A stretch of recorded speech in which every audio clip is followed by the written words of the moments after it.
ये सवाल एलन की तरफ से आया है, जो पूछते हैं, अगर तमाम इंसान किसी तरह जमीन के चेहरे से अचानक गायब हो जाएं, तो आखिरी मसनूई रोशनी के बंद होने में कितना वक्त लगेगा। हम वाज़ेह चीजों से शुरुआत करेंगे। ज्यादातर लाइट्स ज्यादा देर तक नहीं चलेंगी, क्योंकि बड़े पावर ग्रिड्स बहुत जल्दी बंद हो जाएंगे। बगैर इंसानों के बिजली की मांग कम हो जाएगी, लेकिन हमारे फ्रिज, एयर कंडीशनर्स और लावा लैंप्स फिर भी चल रहे होंगे। फॉसल फ्यूल प्लांट्स, जो दुनिया की ज्यादातर बिजली फराहम करते हैं, मुसलसल ईंधन की सप्लाई के महताज होते हैं, और उनकी सप्लाई चेन में लोग मुतहरिक होते हैं। जब कोयले और तेल के प्लांट्स चंद घंटों में बंद होना शुरू होंगे, तो दीगर बिजली के जराया पर इजाफी बोझ पड़ेगा। इस सूरत हाल इंसानी मुदाखलत के बगैर संभालना बहुत मुश्किल होगा। नतीजतन एक तेज रफ्तार सिलसिलावार नाकामियां होंगी, जो तमाम बड़े पावर ग्रिड्स को ब्लैक आउट की तरफ ले जाएगी। न्यूक्लियर रिएक्टर्स जाहिर है मुसलसल ईंधन की सप्लाई के महताज नहीं होते। एक रिएक्टर ऑपरेटर से बात करने पर पता चला कि अगर उनका कोर कम पावर मोड में चला जाए, तो यह तकरीबन गैर महीना मद्दत तक चल सकता है। एक यूरेनियम का मुकाब तकरीबन 6 मिलियन गुना ज्यादा जखीरा शुदा तवानाई रखता है, बिनिस्बत कोयले के इतने ही साइज के मुकाब के। विदिक्स्मती से अगरचा उनके पास काफी ईंधन होता है, ज्यादातर न्यूक्लियर रिएक्टर ज्यादा देर नहीं चलेंगे। जैसे ही कुछ गलत होता, कोर खुदकार तरीके से बंद होने के अमल में चला जाता। रिएक्टर कंट्रोल सिस्टम का हर हिस्सा इस तरह डिजाइन किया गया है कि किसी भी खराबी की सूरत में फौरी तौर पर शट डाउन हो जाए। यह अमल जल्दी होगा। बहुत सी चीजें शट डाउन को मुतहरिक कर सकती हैं, लेकिन सबसे बड़ी वजह पावर ग्रिड की नाकामी होगी। टाइम बहुत सी रोशनी ऐसी भी है जो बड़े पावर ग्रिड से जड़ी हुई नहीं है।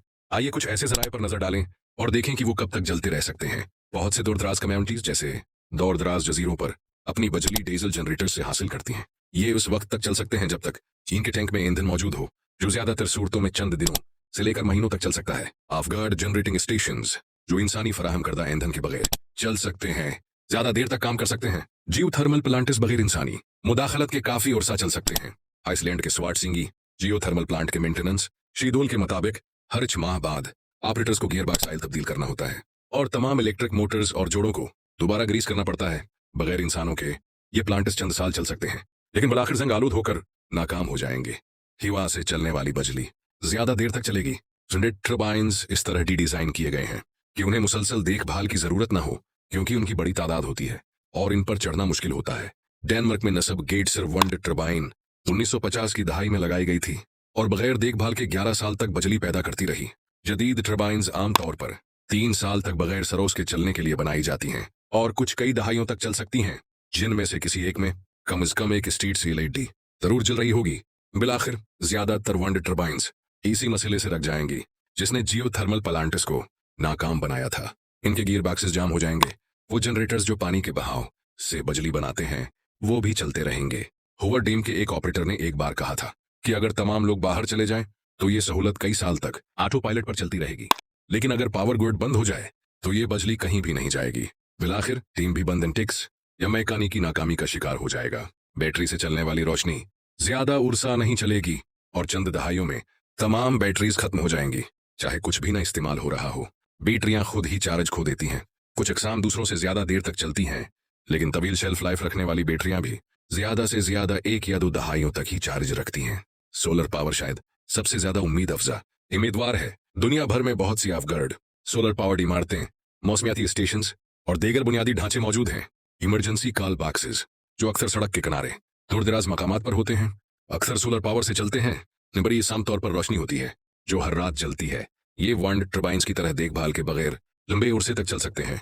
सोलर पैनल्स आमतौर पर तब तक चलेंगे जब तक इनसे मुंसलिक इलेक्ट्रॉनिक्स खराब ना हो जाएं, और जब तक पैनल्स गर्द और मलबे से महफूज रहें।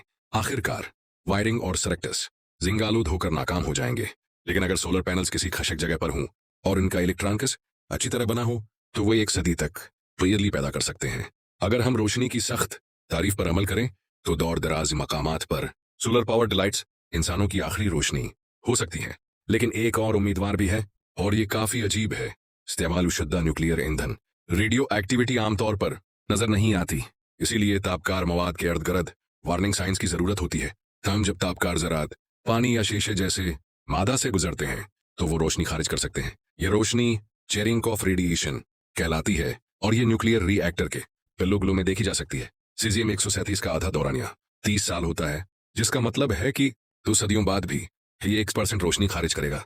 चूंकि रोशनी का रंग जर्रात की तवानाई पर मुनहसर होता है, इसलिए ये वक्त के साथ मध्यम हो जाएगी, लेकिन नीला रंग बरकरार रहेगा। और इस तरह हम अपने जवाब पर पहुंचते हैं। सदियों बाद कनेरिट के गहरे तह खानों में हमारे सबसे जहरीले फजले की रोशनी अब भी चमक रही होगी।